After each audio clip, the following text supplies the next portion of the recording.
Hey guys, today I have a very quick and simple DIY project for you. This is actually a chair that I of course thrifted actually about 2 years ago, and it's just been sitting in my basement waiting to get its makeover. I finally decided to do it, so I thought, why not record it for you? I know you're not going to be able to go and buy this same chair to DIY it, so this is basically just showing you how I redid this chair and how you could do a similar project with the same fabric.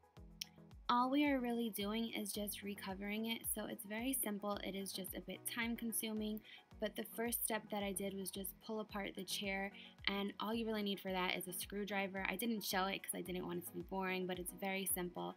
And then I measured out my fabric, and I'm going ahead and stapling it to the desired areas. I wanted fur on the seat of the chair, and then glitter on the bottom base. Now I'm just cutting out my glitter that I'm going to be adding to the back part of the chair and stapling it on. For this project, it is hard to cover these staples because, as you can see, they're completely around the base of the chair. So that is why I decided to use the fur for the back portion where your back hits, because as you'll see, the fur actually hides the staples very well. So if you do have a project that has the staples exposed, I would recommend using the fur or very fluffy fabric that'll help mask it.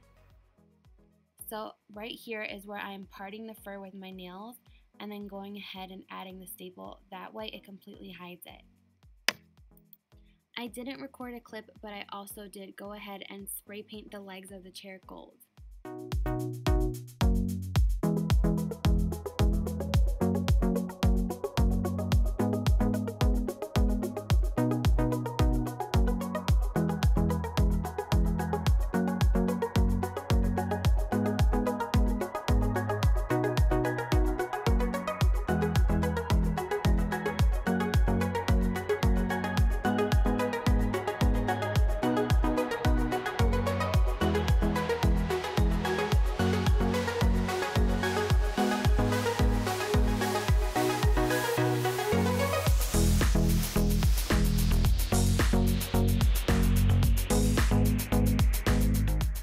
Once you're done recovering everything, then you just go and put all the pieces back together and you're complete.